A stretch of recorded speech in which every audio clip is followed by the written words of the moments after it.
thank you all and say that I am humbled and honored. You know, I was born and raised in New York State, but my home is here in South Carolina. My home is Travelers Rest. My home is in Greenville County. And my home is that place where my family, all my children, my ancestors are all baptized in Golden Grove Baptist Church. We're a church, faith, community, and family. In spite of the great migration that may have forced my mom in the north, we never lost connection with our home and our people. So a person was here thanking me for taking time in my schedule to come here. I says, no, let me be crystal clear. You know, one of the good things about being president, you get to choose where you want to be. You get to pick your battles. So in picking my battle, I told him, I said, I had passed up a national meeting and a national organizing meeting because being here with the grassroots in my home state is one of the most important things. And so it's, again, a deep honor to be here. As Chris mentioned, I happen to be the 57th president of the nation's most largest, meanest, as they say, self-conscious but powerful, deep conscious, green conscious environmental organization, period, bar none. One of the world's largest environmental NGOs. And if you can deal with our networks and affiliates of organizations that we also parallel support, probably one of the world's largest, meanest, greenest. But when I say mean, I mean mean in a passionate sense. I mean mean in the sense of a Moses mean of leading the people and leading the cause. That sense of mean, but it's a sense of urgency and spirit, because again, as Moses had to lead the people to the promised land, hopefully the Sierra Club, through our sacrifices, through our actions, through our staff sacrifices in action. And I mean, y'all need to give generously, because the March Appeal's coming up. We need this, we need more, because these are the Jacobs. These are the Aarons. These are the folks that are moving those masses and whipping herd to get them to that higher ground. Because the flood is coming, because Pharaoh is coming, because a lot of things are coming. I speak in the sense of these biblical parallels because I want to bring this home. And if I'm home, I'm not speaking to you as just the president. And again, as I talk about a deeper shade of green, this is not a place, and I just look at this as a tabernacle in a church, and we're all here at church, in a sense that we're not, this is where you surrender being a Republican, this is where you surrender being a Democrat, rich, poor, your social status, what you got in your pocket. In fact, your car's outside here. We are humans and we are people, and we're all one humanity. And so when I'm speaking here, I want to speak at a higher level of that connection of what our role is. Now, you know, we got some ministers that will go out there and talk about these are the end times, and they start quoting the book of Revelations. But, you know, they go off astray, because the book of Revelations is about what God may do. But the piece of the Bible that the Lord set aside for every one of us, and every one of us, is the book of Genesis. The role of man is to be a steward of this Lord's creation. Again, if you pay attention now, if you look at the book of Revelation, what is in the book of Revelation that the Lord says man has power to do? Nothing. You hear about angels, trumpet blasts, and what the Lord will do and what will come. But in the book of Genesis, you hear about, again, creation. And one of the most sacred parts of creation is water and the Lord's Spirit moving upon water. Water is essential to life. Water is the womb in which women carry all of our souls in their bodies, and it's one of the most sacred elements.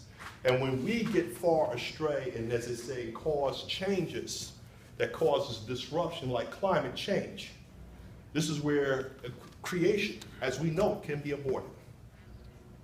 Now, people say, well, we're against this and against that, but I'm talking right now, humanity is in the balance. Now, I can speak as a scientist and say, here are the empirical facts and here are the data. But I didn't come here to give a science talk and walk. By profession, I'm an epidemiologist with the New York State Department of Health. In fact, I got an award for my research models and protocols with regards to Ebola. I'm a first responder at 9/11. But I'm going to set that aside. I'm here as a human, and I'm speaking in the old ways to my people in faith. Because I want you to pay attention, because when we talk about creation, and I didn't create this set, by the way. This is something that, you know, this is all, you know, when we look at something like this. And we see that landscape, and mankind is part of that landscape. And there's two things, that we can look at that. We talk about value and how you value that, and there's two pieces of the value that I want to talk about. Value in the terms of a noun and value in the terms of a verb. Now most of you, how many English people here?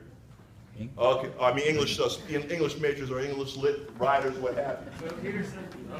Okay, well let me help you out for those who want to refresh.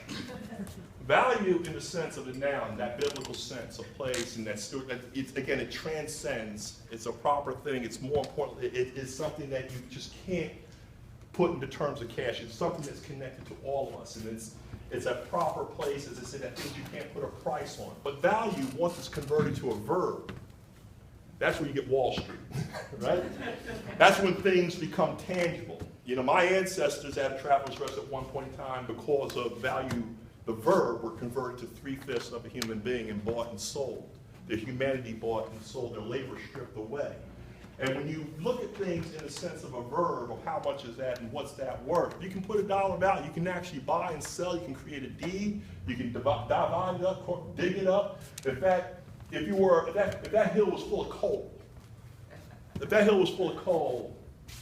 value to the coal miner, or Peabody Coal, or any of the power plants that want to dig it up or mine it up or mountaintop remove it, they will say, look at all that junk in the way of the steam coal that is in the way, or the coal seam ran underneath the house as it does in Pennsylvania, where they go underneath homes and they have these little machines that go and strip out the coal underneath the homes. You don't have to do the mine. And then the ground subsides, it collapses. So the house, its wells, its foundation, everything cracks and crumbles, whole ponds disappear. Again, putting a value on it in the sense of a dollar, or as I say, a coin, you can easily end up erasing away something that is really, as I say, irreplaceable. Using the value as a verb to trump the noun takes away our humanity, takes away the things that are more important that you can't never and should never put a price on. But to a spiritual person, to a scientist, to a naturalist, the value in the sense of a noun, I look at that landscape and I can see, as they say, an environment that is sustaining many species, sustaining humanity, and if treated right in that Genesis sense, it will be around for posterity. See, the book of Genesis predated a lot of our academic institutions and science that told us just how to, as I say, maintain balance and harmony with the land. Science now can tell us that what we need to do to soils to keep in perpetuity for next generations. But an old book like the Bible, that manual was basically to say you must treat these things with respect. You must preserve these things and take of what you need, but be a steward and leave it for the next generation. It's safe. Go out and consume it all, make it all foul, and use it for one's generation right now at the expense of all creation. The commandment was for connection with the land, connection with species, connection with nature. It was not to go out there and come up with a regimen of rules and regulations and government that allows you to convert land to, as I say, a disposable asset. Something that is disconnected from humanity, disconnected from creation, that you can do whatever you want to in perpetuity and think that we as a species will be around for a long time to protect, as I say, or to use it, or as I say, or be of utility. We know that right now, the current regulatory framework, even in this state, and South Carolina is not the lone state, this is a national phenomenon, is to treat our air as a dump, treat our water as a dump, treat our land as a dump. And again, for the sake of a few, and if we create a regulatory framework by which we reduce all that is sacred around us to a verb, to something that is worth 30 pieces of silver, we betray and we sell all of our souls. And in the end, future generations will be crucified by our decisions of selling out something that you should not ever, ever sell. So when I look at land and why I came, to love this land, it's because of the generations before me and faith tradition, the generations before me, yet just even surviving as a people in this country, dealing with the racism that was in this country. It was the land that sustained us. Now, welfare didn't come around until the 1960s, right? At the end of Reconstruction, or at the end of the Civil War, my great-grandfather, my ancestor, got himself a nice parcel of land almost 5 miles away from where he'd been enslaved. And generations before him had been enslaved. And not only did he have to make that land to provide for his family, he could not abuse that land in such a way that only he would live to use it, you know? Think about it, in his lifetime, he could make it perish in his lifetime, because then what would the next generations do? He already suffered the bondage under Pharaoh. And he gained that amazing grace and the wisdom through that book of Genesis of taking care of that land so that the next generation can have it and use it and pass it on for posterity. And it is that value, those nouns that were passed on from generation to generation that were critical, as they say, in viewing my spirit, my current generation, as well as my daughters, who are all, by the way, have been to the family land, who have been baptized at Golden Grove Baptist Church. Not because of whether or not they're Baptist, because my oldest daughter's a Catholic, one's a Catholic, one's a... But the point is, it's tradition. It is connecting them to this legacy. And in grounding them to this legacy, they can really get the sense of why we need to protect this, but why current conditions politically and socially are right now threatening. Now, people talk about climate change as an abstract thing. I think the state senator mentioned the floods here locally. And many folks were talking about, I think, was it, who has the ash, is it your district? Okay, the ash issue. You know, people think that these spot issues are happening outside and that this is not connected. And I think also the senator mentioned about, you know, the poor and minority communities being the front line. Indeed they are. They are like sentinels. They're like the angels that are warnings. I said they're the canaries in the coal mine. Because at the end of the day, it's all connected, right? It's all connected: air, water, and soil.